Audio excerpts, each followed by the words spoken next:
Three, two, one. Dos Vaticanos is live. What's up, Jeff? Hey, man. All right, so you were just telling me what Yeah, happened with well, I was telling you Chappelle? that Chappelle Chappelle on Joe Rogan. made a cameo on Joe Rogan, and I was pretty excited because it's Dave Chappelle. But anyways, it really kind of was a partial cameo because it had another guest on, and he just kind of came in at the end. But it wasn't groundbreaking, but there were a couple of moments because Chappelle's hilarious. But he promised to come back and do a full show with Joe Rogan later this year or maybe next year, but pretty excited. Have you noticed Joe Rogan's getting more, new conservative guests now that he's in Texas? Well, yeah, probably because that's what's available. Yeah, catering to his new audience now that he's But here's not the using the thing. open platform.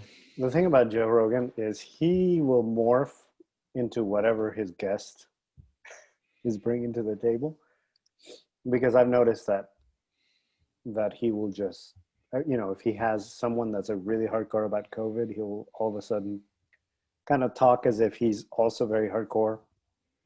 Or, if he has someone on that's conservative, he will talk more conservative. If he has He'll someone that's more placate. liberal, not to say that he doesn't push back, but I do think he kind of goes with his guests. And some people, it might bother them, but at the same time, I think it's what he does to make them feel comfortable and to make them, kind of talk more. Because if he was too combative, like it just wouldn't be a very good conversation. It would be kind of tense. But anyway. Yeah. Preserve the product is what he's trying to do. So that's understandable. Yeah, I need to finish listening to that one. I got Yeah, he's really good. Donnell was the other comedian who was on there. Yeah. So he was known as on the Dave Chappelle show, Ashy something. I can't remember his name. He was always the guy that was like really ashy on the yeah. So anyway, previous life. But yeah, okay, so we had some homework. What was my assignment and your assignment? We were going to watch the coverage of the McCarrick report and the fallout and just see how different people covered it and how and just see like what the conversation is and what we can glean from it. I mean, I'll be honest, I don't have time to read a 400-page document about a molesting cardinal. I'm glad you're honest about that. Yeah, I was wondering if you actually had that time. I'm just kidding. Yeah, I'm not going to waste time on that. But I do think it's important to at least hear out different voices that have read the report, different sources, and just see what people are talking about, see what conclusions they're drawing, and try to glean something from that. All right, so we had 3 different groups, right? I listened to most of Taylor Marshall. I also listened to Bishop Barron snippets. And then the other one was going to be Raymond Arroyo when he actually interviewed Vigano, right? I think that was the other one. That's the bonus clip if we can get to that. But for starters, I've got Bishop Barron up here. I was going to play a little bit of it, like kind of right in the middle and want to get your take on it, kind of like explain to me what he's saying since you watched most of it, right? All right, so I need you to kind of I need you to give me kind of the lowdown on this, and I'm gonna kind of give my reaction to it. All right, I'm gonna hit play. And that if it does occur, that it can be addressed much more readily and effectively than it was.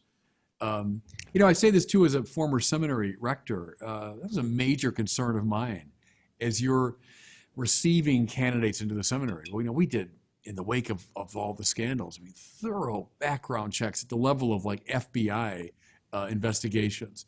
Okay, wait.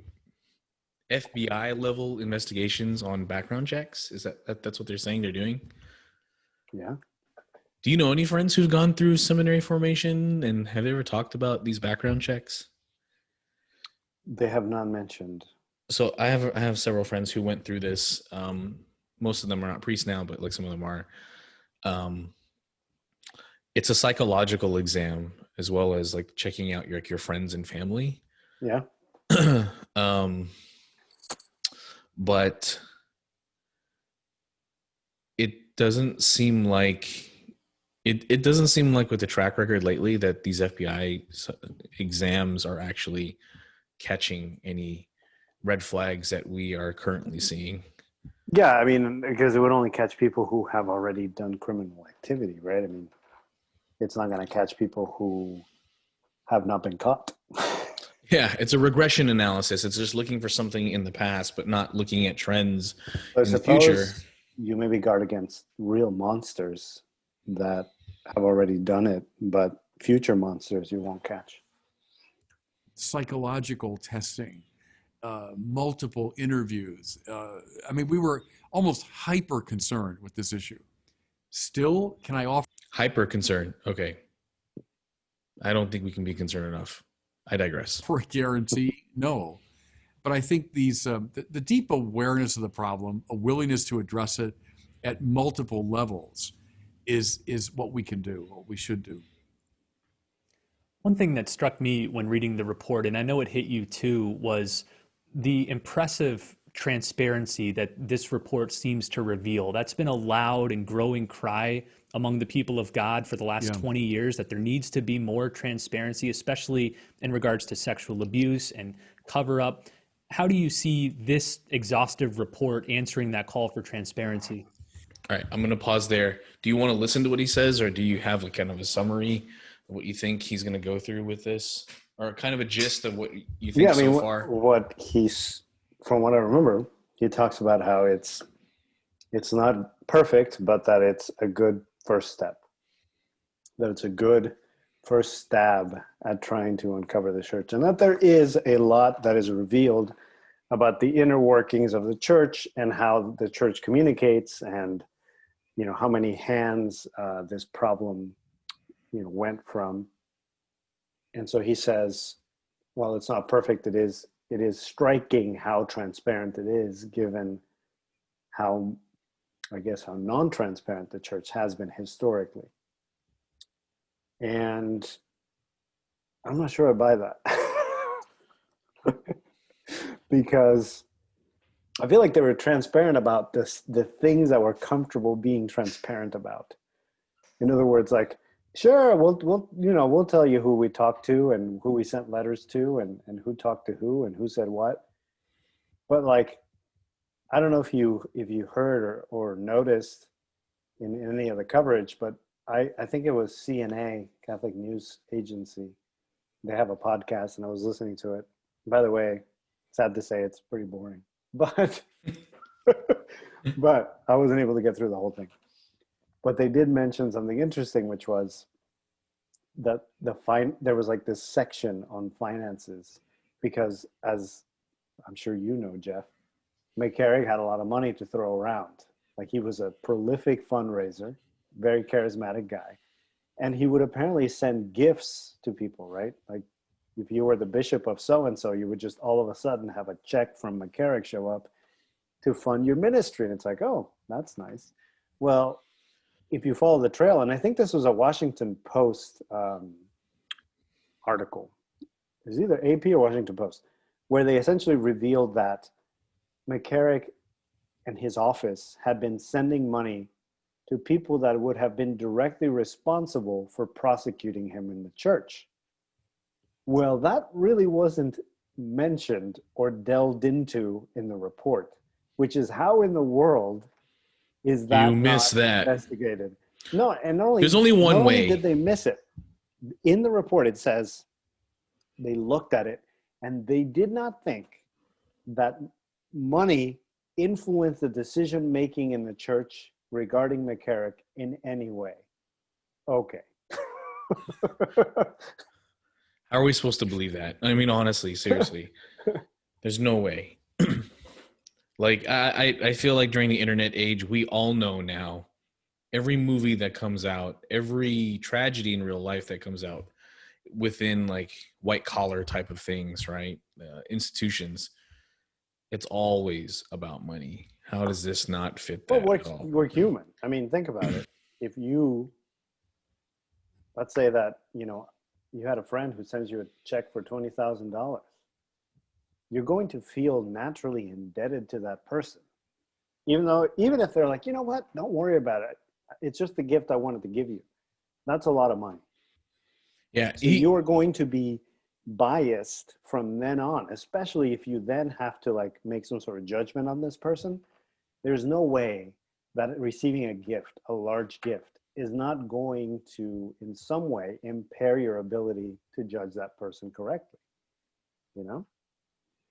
well, I mean, so that's obviously not talked about in the Bishop Barron video, I don't think, right? Does he talk about some of these No, details? not in the Bishop Barron video. I don't Okay. think they mention the finances. I mean, they try to keep it very positive, and they try to say like, this is a great, you know, step forward. Maybe not as far as it should go, maybe not as perfect as it should be, but it's a great step forward. And the guys from Catholic News Agency took a similar approach. There was two guys, I don't remember their names. It's really not relevant. But one of them said, you know, the church doesn't know how to do this.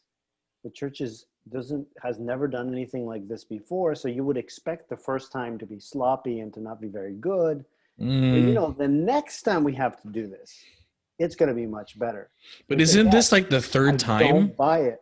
But okay, but Rafa, this is the third time we had the 2000 and Mm-hmm. 2003 Dallas Charter. Mm-hmm. We had the 2005 crisis right when Pope Benedict came in. 2013. Now we have 2018, 19, 20. This is not the first rodeo. And I should like to say It is not the first rodeo. there's been other times as well. I actually went I cracked open some history books, and I found some old notes back when I was in school about a history. I think it's online now. It's called The History of the Popes by Ludwig von Pastor, and he wrote like, I don't know, the entire history of the popes until 1927. And I went and I found a quote about Pope Urban the Eighth. So this was about 150 years after the what do you call it? After the Protestant Reformation. So say 100 the kickoff of the Protestant Reformation.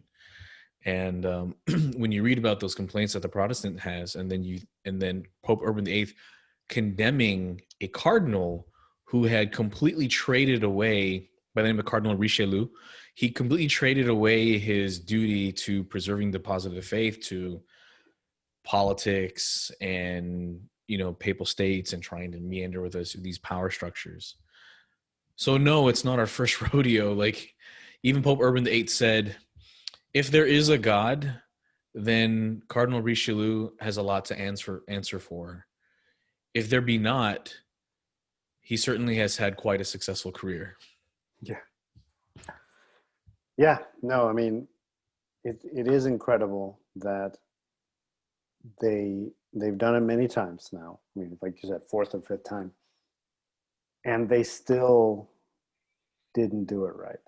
Like they still didn't. I mean, like another thing that is fascinating in a bad way. There are no authors to the report. There are no listed authors to the report. It's like this nebulous, nobody knows who put it together. Yeah, I who mean, do you you talk assume to? it's the Vatican, but what does that mean? Who is the Vatican? You know? Yeah, and the And fact that we know that's it very wasn't unprofessional, man. Like, think about it. Any corporation would not fly anywhere else. any institution, like nonprofit, or when you do an Yeah, audit, you bring in a third party that's because right. it's obvious you're Yeah. cooking the books. So to me, That's why you have a listening to, lawyer. You don't defend yourself. You have a lawyer to vouch that's for right. you. Well, and so that's kind of the point that I would make is this, you know, Catholic News Service saying, or news agency saying, you know, oh, it was our first time. So, you know, they kind of, you know, we're going to give them a bit of a pass because they, you know, they're trying to figure it out. Okay. It's not like they couldn't get some, you know, like you said, outside lawyers, outside counsel to help them figure out how to do this well. There's plenty of people in the world that could have helped the Vatican do a good job with this. You know what I mean? Like, there is plenty of people that could have stepped in and showed them how to do this properly. Not only that, but the fact that there are no names, completely unprofessional. Like, just, there's no excuse for that, you know. And I guess I am just tired of treating the church with kid gloves, you know, of like saying like, oh, well, it's okay because they're not used to doing this. It's like, no, you would not do this for other institutions. You wouldn't treat them with this kind of like gentle care. Yes, it's the church, but we should hold it accountable whenever it fails, whenever, especially when it fails this massively. We shouldn't just like say, oh, it's okay. I mean, it was our first time. And you know what? It was a good step in the right direction. No, there was a lot left out. There was still a lot of murkiness. There's still a lot of, I feel like the most important issues were not addressed in this report. And that's a problem. You know, that's a big problem. Yeah, well, I mean, I'm going to actually put a link to the document on this video. It's definitely worth Control F reading it, right? Like, one of the things that I was really interested in this report was, I mean, you would have thought by reading this that McCarrick was Odysseus by all the places he had traveled so many times. I mean, he was in so many different countries, in Africa, in East Asia, South America, and the fact that he rose so high, like it was really, really fascinating to see his travels, for not being a missionary. Like, in the church, I can't imagine any position besides Pope John Paul who would have to travel that much.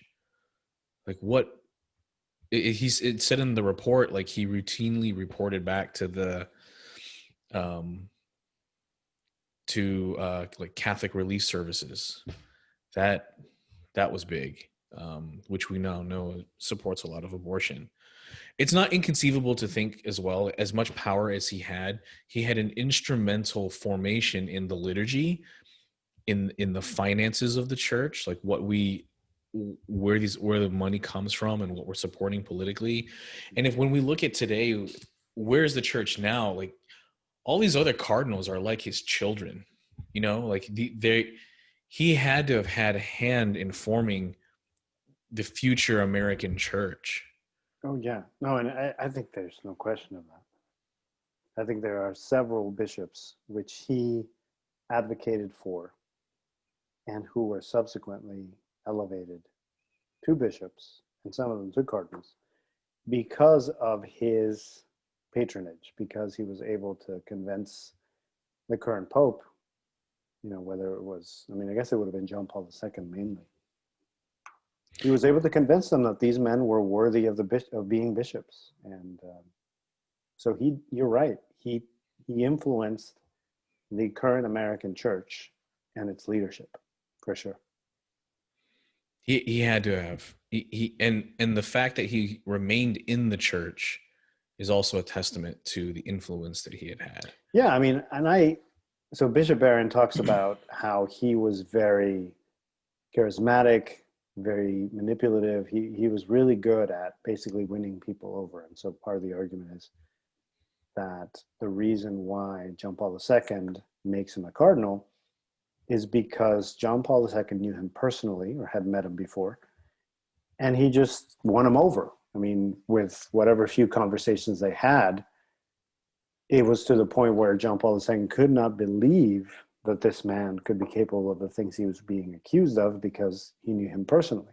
So I do think that's true, that he had this kind of power over people. But man, it's amazing that he was able to blind so many people. I don't know. Yeah, and you know, McCarrick, this whole story kind of broke out because of an open letter from Vigano to Cardinal McCarrick. Yeah. And if you remember, I remember Vigano saying things in that letter like, all these people that love you are praying for you. You need to repent of all these things, these horrible things that you've done. So Cardinal O'Connor apparently had written saying this guy should not be elevated. This guy should not be a priest. This guy should not be in the church as a clergy. I mean, that was apparently even Bishop Barron mentioned that this is one of O'Connor's dying words or last things he did. Right. Yep. And apparently, and then like they blame Pope John Paul, right? Like saying like, well, while I agree that it should have been elevated to his watch and he should have removed him like Francis did, not to credit Francis. I think the report actually credits Francis as if he was the one that cleaned up the whole place. Actually, it was Vigano. Credit where credit's due. Vigano broke the story. This would have stayed. And in fact, as the story was breaking, a deal with China was made to allow the state church, the state Catholic Church, to run amok. And you basically usurp Cardinal Zen in China. Cardinal Zen's on EWTN now saying like this is basically suicide for the church in China. And who was part of that? Cardinal McCarrick. Mm-hmm. Yeah, he was a big part of that. Yeah. Even though he was supposedly not doing it in an official capacity. That's what's even, I think, scarier, because like one thing to do it in an official capacity where it's out in the open and people know what you're doing. He was making these deals under the table as like a non-official emissary from the Vatican. Like he was doing church, he was doing official church business, but not officially. He was doing it covertly. He was doing it just like, oh yeah, I'm just going to China to visit some friends, and and he would negotiate these deals. To me, that's even more concerning because it was all done kind of out of the public eye, just secretively and out of the daylight. There's a big footnote here I want to talk about after, but I think we should talk about Taylor Marshall's response next. I actually have a clip here. You mind if we switch to that? No, go ahead. Okay, let me share.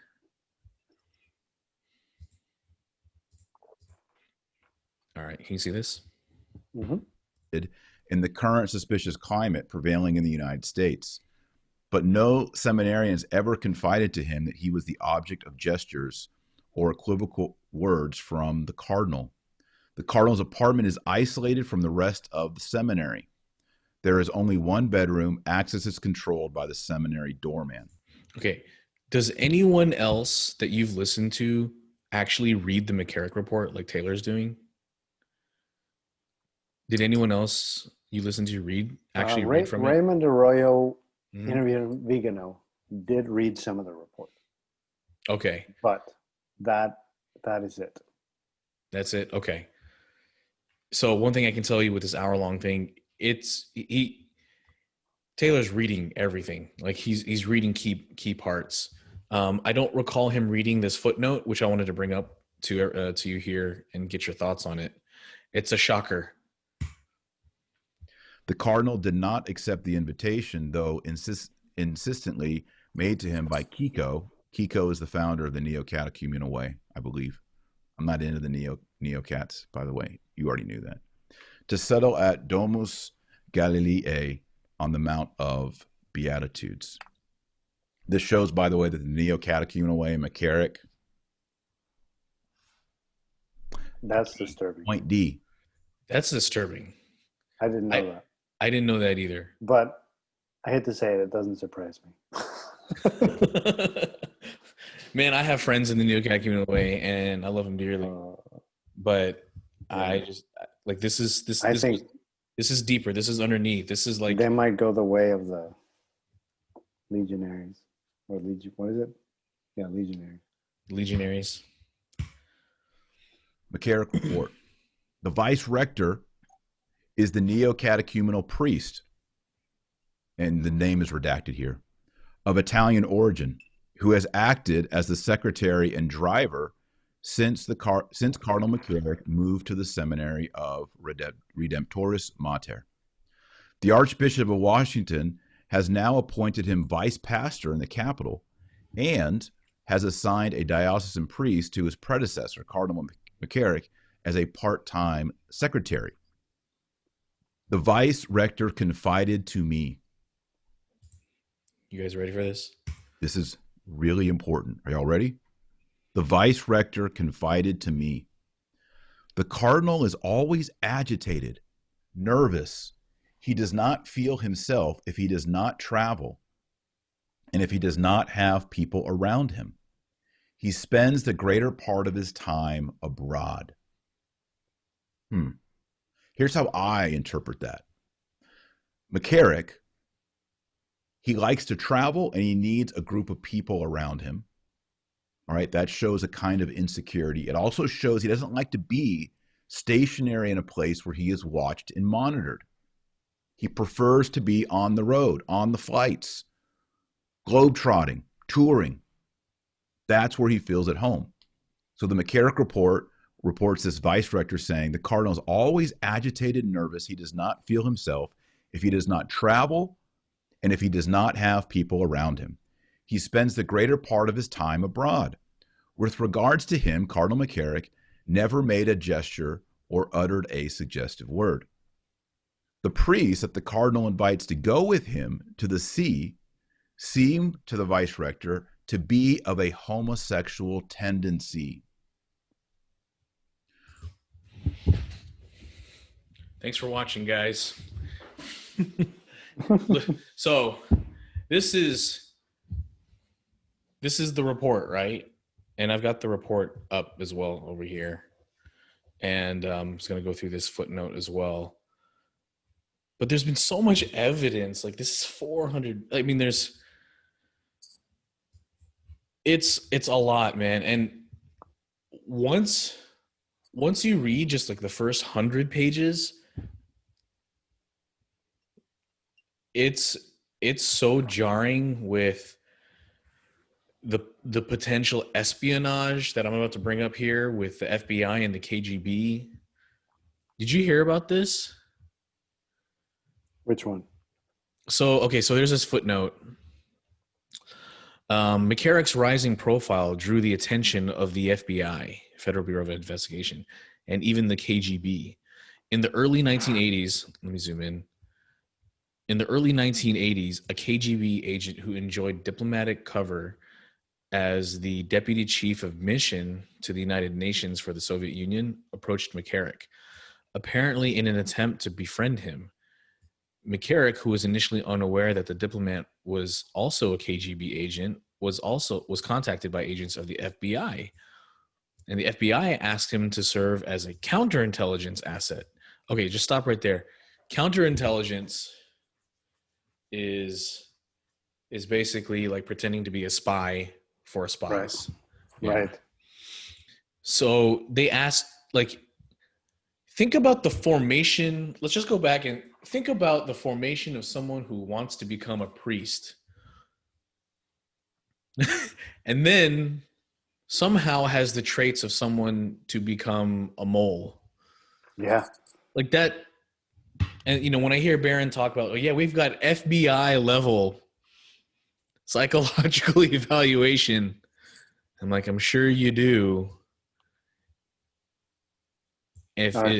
So anyway, you want to keep going? Yeah, keep going. All right. He was contacted by agents of the FBI who asked him to serve as counterintelligence. So they wanted him to accept. I just want to iterate what this is. This is asking him to accept becoming a mole for the KGB. Like That's crazy. They asked him to be a mole as a priest. Yeah. I think even as I don't know if he was a bishop at that time in the 80s. Though McCarrick believed it was best to decline such involvement. This is where I wonder. particularly because he was immersed in the organization of the new diocese of Metuchen. Now, isn't this the diocese where he had that beach house? I don't know. I think that's where it is. The FBI persisted, contacting McCarrick again and encouraging him to allow a relationship with the KGB to develop. Given the delicate nature of the situation, McCarrick reported in detail the FBI's request to Nuncio Laghi in 1985, seeking Laghi's advice as to how to proceed. Laghi thought that McCarrick should not be negative about the possibility of serving as an FBI asset, and described McCarrick as an internal note, as someone who knows how to deal with these people and be cautious. What the H? Raf, if I ever say to you, I feel like you know how to deal with these nation state actor threats and their spies. But look at the next sentence, or the next part. And who was, quote, wise enough to understand and not be caught. That part is true. that part is actually empirically true. Dude wasn't caught for decades. So, and I mean, but this was like in the 80s. He was that's crazy. Man. Could McCarrick have been a spy all along? It is not clear whether McCarrick ultimately accepted the FBI's proposal, and no records reflect the KGB agent. In an interview with former FBI Director Louis Freeh, while not personally familiar with the incident, stated that McCarrick would have been a, quote, high-value target for any of the intelligence services, but particularly the Russians at the time. Wow. What year was... That's insane. What year was Pope John Paul attempted to be assassinated? I don't know, but we can look it up. Yeah, maybe you can look that up. Look it up, Jamie. Like, pull that up.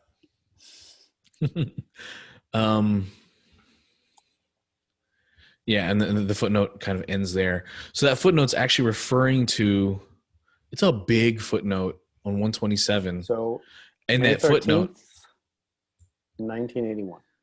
Okay, so that footnote is actually right on Joseph Cardinal Bernardine's name, and he was potentially I think he was one of those really, really, really bad ones. I'm not going to delve deep in that one yet because that's a rabbit hole. That's interesting. That's really interesting. Wait, you said what year was it? 19, like it was 81. Like so this is after that. Yeah, this would have been after that. That's crazy, man. That's super McCarrick's profile began to rise. Television, release statements. Okay, here it is. He welcomed prominent prelates. Okay, this is such a weird placement for this footnote too, right? Like it says McCarrick's profile in the United States began to rise in his tenure, and then it goes on to talk about he welcomed prominent prelates, including boom, boom, boom, name after name after name, and Joseph Cardinal Bernardine. Mm-hmm. And then when you look at that footnote, Bernardine, like I need to figure out what this actual reference is. Under Bernardine pops up the FBI and how it's just weird. Like you write a paper, what does this mean? And why is it stuck in such a, like this is Chicago format, right? Chicago format has footnotes on every page referencing the context of which you're drawing these sources. Mm-hmm. So this is such a weird placed comment. I don't know. So that is anyway, interesting. I mean, it is. It's disconcerting. It's disconcerting, especially coupled with the fact that he did have, pretty big involvement in the brokering of the deal with the Chinese, and you do wonder if he did have some communist sympathies. Obviously, we don't know for sure, but given the interest apparently of the KGB, the interest of the KGB in the 80s, and then fast forward to the deals with the Chinese and how instrumental he apparently was in brokering those deals.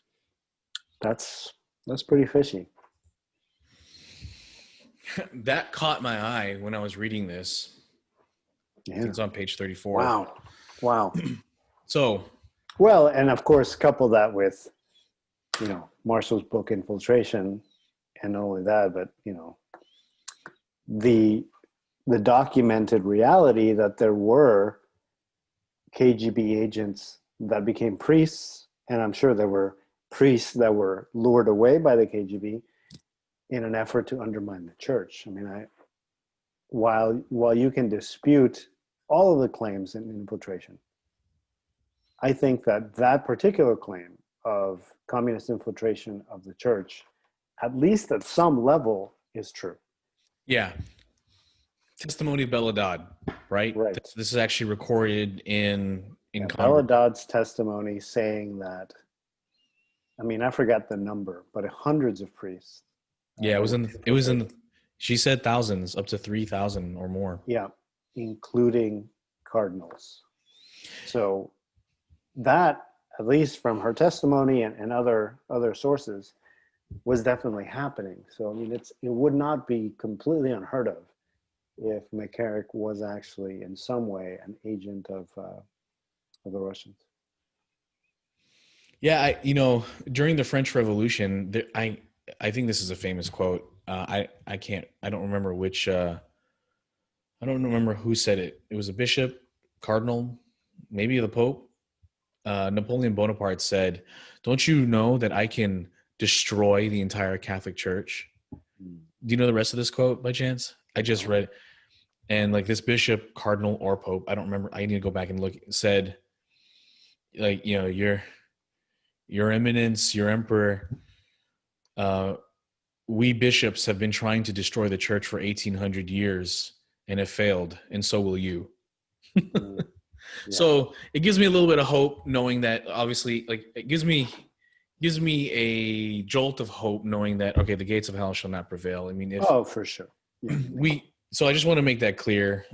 Christ gave us the assurance that the gates of hell would not prevail in the church. Doesn't mean, though, that we won't have more McCarricks, because, the reality is there's more McCarricks out there.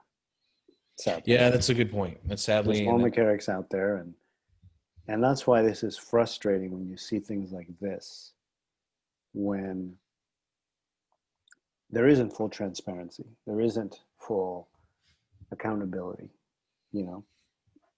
What's going to happen to McCarrick? Is he in jail? Where is he? I mean, if this report admits that he committed crimes. Yeah. He hasn't been tried, which is another shocking thing, is that he's not being tried. Well, I thought he was tried by the Vatican. I thought he was. But not on U.S., right? But in secret. I think I don't know if you remember that. Yeah, in secret. Yeah, well. Which, I mean, again, what good does that do? Anytime I hear we apply justice in secret is not justice. Yeah, that's kind of weird. The other thing is, I mean, you see what what happened to Cardinal Pell. That's kind of the other side of the coin. Complete injustice. Talk about it. I mean, so Australian bishop put in jail wrongfully, finds out that maybe someone from the Vatican Bank was paying people to throw him into jail, to lie on the testimony. Yes. Not only someone, a cardinal was paying money so that people would falsely testify against him, so that he would not investigate some of the shenanigans going on with the Vatican Bank. That is crazy.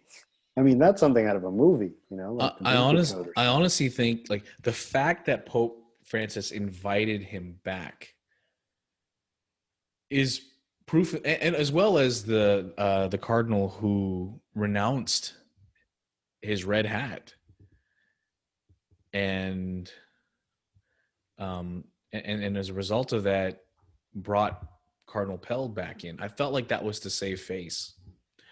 Yeah. Under Francis, I think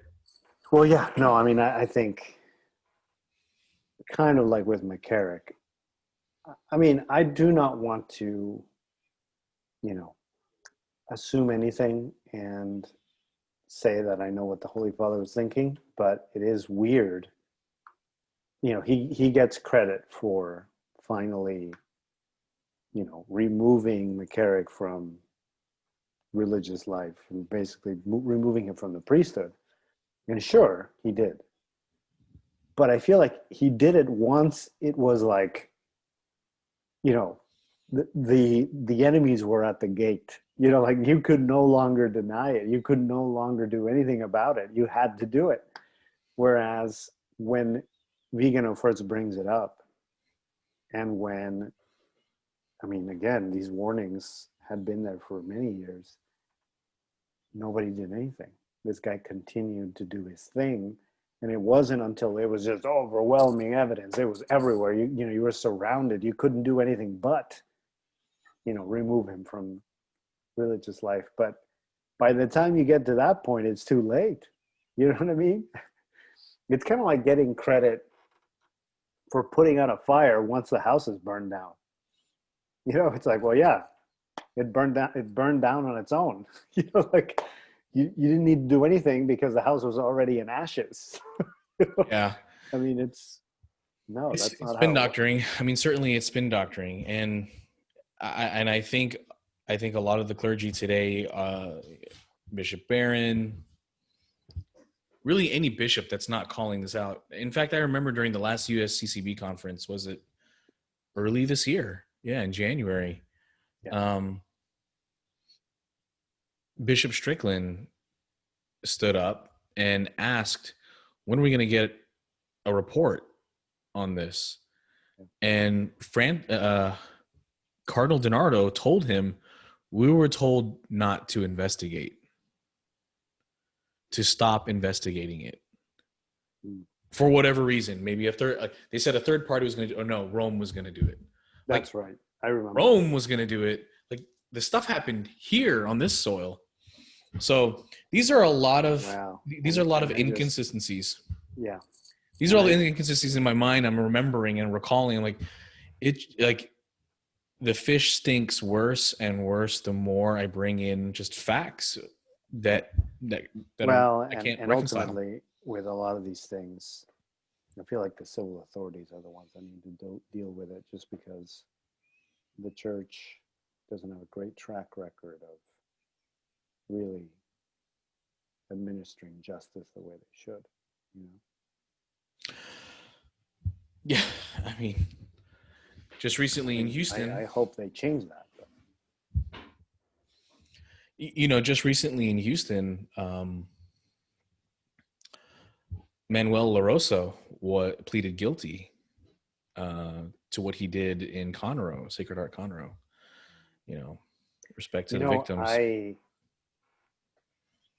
It just so happens that this guy was apparently working for parishes that we worked with, like architecturally, and there are stories of just like, there were just red flags. There are stories I've heard where this guy would, have at youth group meetings, have young girls sitting on his lap. That's not normal. A priest isn't supposed to do that, And again, the a husband's not supposed to do that. A man is not supposed to do that. Yeah. And I mean, think an about adult is not supposed to. I mean, how did he get away with it? Like, in other words, he was surrounded by people. People should have been like, oh, that's not okay. This is like, okay. To me, this is common sense, man. Dude, this is the groupthink I feel like happens in the church today. And I don't know what to attribute it to. I mean, what do you think it is? Do you think it's that we just have too much respect and reverence for priests? I mean, do you think I think what it is they're like incapable of doing bad things or something? By not teaching the people you're serving true Catholic morality, they're not. You're essentially taking out the checks and balances of the church. Mm-hmm. So if these people don't understand sexual immorality and how, like, the steps the temperature dials that actually boil the frog before it's already dead, where like this happens, they're not going to know. I can tell you many parishes that I've worked where there were many types of problems of this type of nature, not inflicted specifically by priests, but just by the nature of it between people. I mean, this is what happens when we don't have this preached and taught. This is what happens whenever directors of religious education from that era, from the 60s, 70s, and 80s, who don't teach Catholic morality as handed down through the deposit of faith. This is what happens. It'll start to happen in the church. But I mean, but I feel like it's common sense, and maybe I don't know. Maybe I'm just I'm not trying to attribute to like, you need to have like this high level catechesis, but I know what you mean. I know what you mean. Like you do have to have at least a basic understanding of Catholic. Because this happens in Protestant churches as well. It does, yeah. You know, it happens in.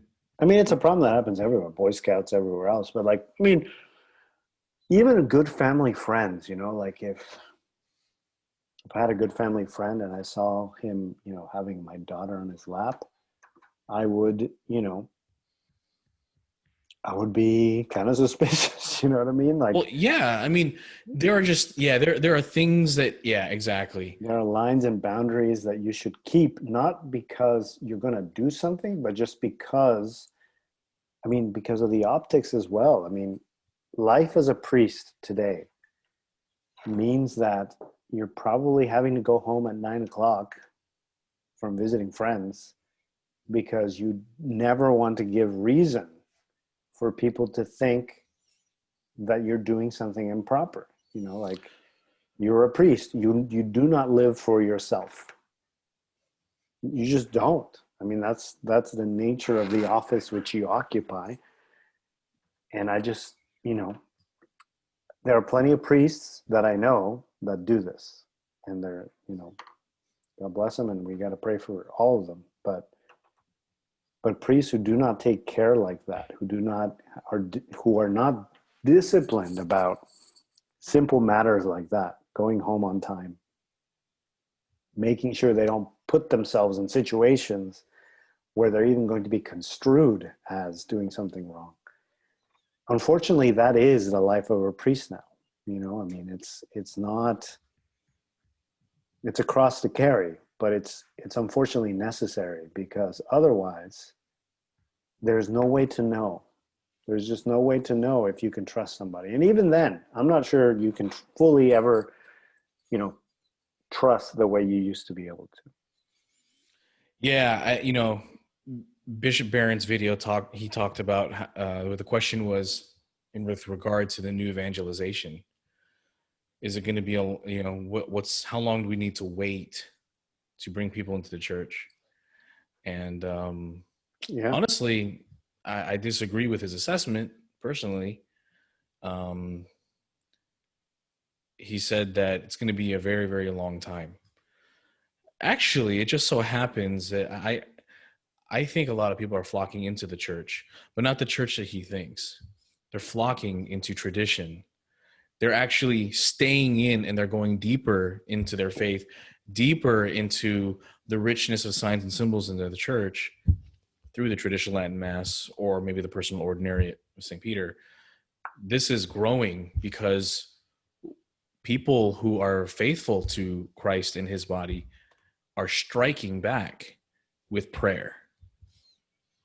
In particular, you know, our greatest works, which is, you know, like the liturgy, Liturgos, the work of the people. This is our work. Mm-hmm. Yes, I will say, I totally agree, 100%, as you know. But we also can't forget the lessons from the church at large, because just because you're traditional doesn't mean that you're immune to having these problems, right? I mean, it'd be very clean and nice to say that only liberal priests do these kinds of things, but unfortunately that's not the case. So I think being vigilant is going to be just part of the new normal of Catholicism. And I don't think that's a bad thing. I mean, but you're right. I think that having a deep understanding of the faith, of Catholic morality, of what a priest should behave like. Because, I mean, there was this notion in the 60s that priests needed to be buddy-buddy, like they're your friends. They're like, you could hang out with them. You can go over to the rectory and hang out. That Uncle, was... This is where that like was the Uncle crazy. Ted, yeah, like that's Yeah. why, the Uncle Ted type of culture. Exactly. As opposed to having a proper distance and reverence for a priest and knowing that, you know what, he is my spiritual father. He is not my little buddy here. We're not going to be hanging out with the priest in the rectory at 10 o'clock at night. That's improper. Like there was a certain reverence and respect that you needed to have for priests. However, there was also a propriety that needed to be upheld when you were dealing with priests. I mean, there were certain things that priests are not going to do, and there are certain things that laity cannot ask of priests. So I think, yeah, I mean, in general, it's trending in the right direction, but we just can't forget and get lazy and also just get complacent. This is going to be something that we'll have to be vigilant about for a long time. Yeah, right. I mean, if it's God's so I wanted to ask you about Vigano. Vigano or Viga yes? Or Viga maybe. No, like, what do you think of Vigano? So he gave that interview to Raymond Arroyo, which is pretty interesting. I think it's his first, that I know of, like public interview, because he's obviously been releasing letters, and he did one with the Washington Post, I think. But this is the first time that I've heard his voice and him actually answering questions live. What do you think of Vigano? Do you think he can be trusted? Do you think he's telling the truth? What are your thoughts?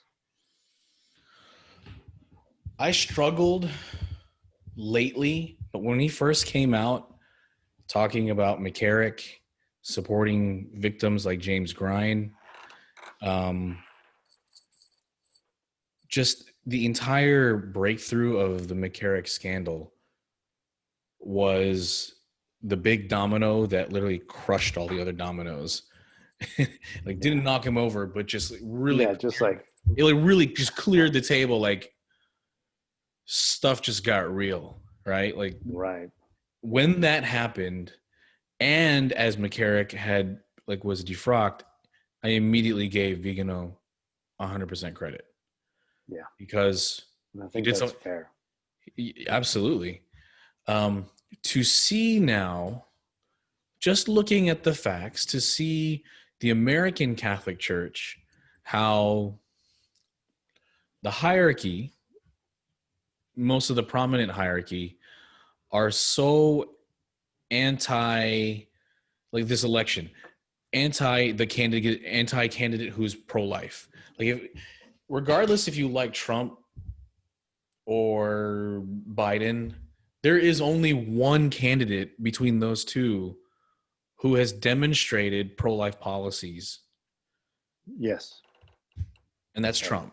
That's fair. And if we take the moral hierarchy of what our vote really should count toward, at the very top is the dignity of human life, because all other rights proceed from that right. Yeah. Of the dignity of human life. And when I see McCarrick get defrocked, and I look at the American bishops supporting the candidate who's not pro-life, it gives me more fire toward believing Vigano, that there is a collaboration and corroboration between perhaps a deep church and a deep state. These conspiracy theories that we're hearing, I had learned about these things 20 years ago with a group of really close friends of mine who may be watching this. Y'all remember? We thought back then that was crazy. Now, everything we heard back then has become so blasé, like, oh yeah. You remember how we were talking last week about Oh, I know that. I'm a little jaded that Taylor Marshall is the one that got to popularize this and like make it open to everyone to talk about. But ultimately, it was Vigano who made this all possible for us to talk about these problems, for us to actually see the inaction. Like, we're looking for sins of commission. What we're really seeing are sins of omission. The lack of shepherds doing enough. Yeah. Like, how many shepherds do you know? Do you feel like are our spiritual fathers? Like, I'm coming out right now. I'm gonna say this is my hot take. I feel like our bishops are spiritual deadbeat dads. You know, we get these little cards. I'm like, what's this from? You know, like, who's this from? Oh, it's a letter from our cardinal saying, hey, everything's good. I'm like, I wish you would have said a little bit more than that. I mean, I don't know. Maybe his hands are tied. I don't want to criticize too much, and I know I might upset some people, but listen, we're not operating in an era or a time where we can just trust very easily. Accountability is what I'm looking for now, especially the amount of money that, you know, myself and other families have donated. So that's not to say that there aren't good bishops and that there aren't ways to donate to like your archdiocese to help other good things. But in order to know those good things, you actually have to know the priest, talk to them, say, hey, what is it I can help out with? The good priests that we do have left, I feel we don't deserve. So gut check, maybe what we're having right now is what we deserve. That could very well be. I mean, I think in many ways that's true. That's true. You know, what struck me about Vigano, I had never heard him speak personally. I had read some of his letters, but I've never heard him speak. He's a very articulate man, and I was surprised by that. He spoke as if he had like really good command of the information. Like he really knew the people that he was talking about, all the players involved with the McCarrick scandal. He seemed to know who did what when. He seemed to know his way, very much his way around the Vatican. And he seemed to be incredibly lucid and well spoken. And that was striking just because, you know, like you, some of his recent letters have kind of thrown me for a loop a little bit just because, you know, he goes from being a man who seemed to be a great whistleblower for the church, revealing corruption, revealing cover-ups. But then he seemed to kind of veer into the conspiracy land. And again, how We need much more of data. that? We need more data if he's going to call that stuff out. How much of that to believe? I'm not sure. I'm not even saying that we should throw it all out. I just don't know how much to believe. So I can, like you said, because there isn't enough data, I'm not sure what to do with it. But I was impressed in that interview with like the stuff related to McCarrick. He seemed to be talking as if he knew exactly what was going on. Credit to him. I mean, now, I mean, that's actually a good point. When I go back and read his letters, I read his, like I said earlier, like I reread his letter back in 2019 to McCarrick, like calling him to repent. Now I hear his voice. His tone comes out now. Now that you, like, especially that you like that we, you know, listening to Raymond Arroyo talk to him, it was like a 30-minute interview. His tone comes out as, like you said, like I think you nailed it on the head. His lucidness or lucidity, I don't know what it is. His lucidness, very, very confident and aware and articulate, and it makes a very strong argument when you're presenting. I mean, I was impressed. Is this guy telling the truth? He covered a lot in 30 minutes, recalling the facts, talking about how they didn't once call me. They didn't ask me what I thought. Which is weird. I mean, I guess the justification the Vatican will have is, well, he's gone off the deep end, but still. Well, he broke the McCarrick case to everyone. Yeah. Well, and not Nobody, only that, but isn't he basically almost blamed partly for not reporting it or something? yeah, saying he wasn't reporting it, but then he pushes back saying, "You didn't ask me to report it. Yeah. Instead, what I did, I called out publicly, globally, for your inaction Yeah. and all the things that I had called out." So, I mean, and remember, I believe it was Francis who lifted the restrictions that Pope Benedict had placed on him. So, I mean, why would you lift restrictions based on all these accounts that you knew, that you wrote about in this 400-page document? Man, it does not look good. It is bad optics. Bad optics, man. Bad optics. It's bad optics. Yeah, and I just feel like, yeah, there's so many things. The fact that they leave out the financial aspect of it, which I just don't know how you can do that. And then the fact that you don't have authors to tell you who wrote this and who you can ask questions of. Those two things alone, to me, are a huge blunder. Just like, well, Raphael, what about blunder. what about the fact that it was done internally and no external audit had been done? Yeah. I mean, I just don't think I'm no cybersecurity expert, but I think you need to have an external party. I don't think you can mess it up this bad. Sure, like people can say, "Oh, I haven't done something like this before." Still, I feel like they could have done a much better job. This document, in and of itself, is either another blunder or a cover-up. That's my take. Yeah, a whitewashing. That was one of the things they talked about in Raymond Arroyo's show. Is this a whitewashing? And they didn't go so far as to say yes, but they didn't say no either. They were kind of like, parts of it are definitely a whitewashing. Other parts are legit. I mean, they said like legitimately there are some good things. Like they did reveal some things. Yeah, that's. But on the other hand, the things that they chose not to reveal are incredibly significant. That's what I'm trying to say. Pay attention to what's not said. Pay close attention to that, because those are part of the most important context clues that you can tell in the integrity of any kind of message that comes across. I'll segue. Like I'll give a little bit of an example of like something that I've learned recently. So there was a cybersecurity conference that came out maybe 8 months ago. And in this conference, they were talking about how it's difficult to take any content that comes at a person through the internet, let's say a video, and determine if it's fake or legitimate when lies are interspersed with truth. Right. So they have like these videos of deep fakes where they can take someone who's speaking in a video right here, take the voice data and the visual data and make them actually say something else. Mm-hmm. All in the context of the original video, which looks just like it. And you know how people repost videos?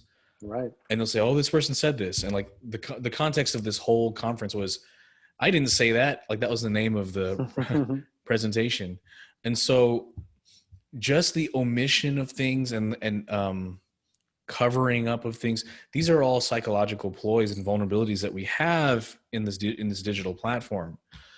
So whenever you're reading something and you're trying to decipher its truth and if it's got its integrity, like the data has integrity, you always look at what's not said, like what's omitted in this case. So like to your point, we didn't talk about the financial corruption. They didn't bring up the victims, James Grine, his instance of this. They didn't bring up in the report Archbishop Vigano and his contributions. And that in and of itself is a whitewash. It's a huge, it completely tries to discredit and say, we're the Vatican and we're not taking into consideration any of these other things. Those are not factors in this whole play. Yeah. And it's whole story. It's just very hard to believe that money did not play a role in this. How could it not? So this is where we are now. I mean, so where are we at now, right? We know we can pray, but here's what I would also add. I think our bishops need a feedback loop from the lay people. I'm not calling for starting a fuss or having protests. Yeah, you are. I'm calling for something. I'm calling for a constant feedback loop, right? Like if they're gonna have, if these bishops are gonna have Twitter accounts, well, they should probably hear from us and ask and hear our questions. Sure. There should be some constructive things that can happen. Well, and you know, We shouldn't be afraid to ask. and the old school snail mail. Write a letter. Yeah, absolutely. Still Absolutely write a letter. Yeah, and I think we need to stop thinking of them as like oh, how's this politically going to be received? Just be like a child writing to your spiritual father. Yeah. That's what I'm works. saying. I agree. That's what I'm saying. I think we need to that's write to them and ask, are you still my daddy? Who's your dad? No. We need to have, who is my daddy? Bishop Strickland? Where is my daddy? Yeah, I think that's what we need. I think that's what a lot of Catholics need. You're going to have this very, very small group of Catholics out there that will be able to self-sustain or think they can self-sustain without a superior. Yeah. We need a superior in our lives, and that's our bishops. Yeah. Our priests and the bishops through our priests as our spiritual superiors. But it has to be tied to a rule of life, and that's the rule of life. That's an accountability to our bishops and our priests. Mm-hmm. So we have this trifecta, right? We have us, a rule of life, and an authority. And those three things should have a kind of accountability. You know, it's where I'm calling for, you know, adopt a priest, take care of your priest, bring them over, hand them a beer, take care of them, show the good ones that we support them. Like I said, we don't deserve them. Mm-hmm. That's also that's a positive feedback loop. That's what I mean by feedback loops. Like when there's rewards there, when there's accountability needed, we're there. When there's support, we're there. Yeah. But what's happening now is we're just being told to comply, and we don't have that kind of relationship anymore of superior rule of life people. Like I think we need to really restructure that. And the only way to do that is to have your bishop agree to that. Say, look, what's the rule of life that we're all going to follow? I think there's some great bishops out there. You know, thank you to Bishop Lopes. Thank you to Bishop Strickland, and any other bishops doing work out there that is uncelebrated. You know, we pray for you. We hope that you see our efforts here on this podcast as a way of supporting that, right? Without shying away from the truth, because I think that's how we'll bring souls back in, is by showing them that we're not afraid to take on some of the dark spots in the church in order to make it better, because this is Christ's church. Like at the end of the day, Absolutely. that's so. Well, to be continued, Jeff. Yeah, let's pick up. I'm sure this will not be the last time we unfortunately talk about Vigano and McCarrick and this report. Awesome. Well, appreciate it. And Dos Vaticanos are out. We'll catch you guys next week. See ya.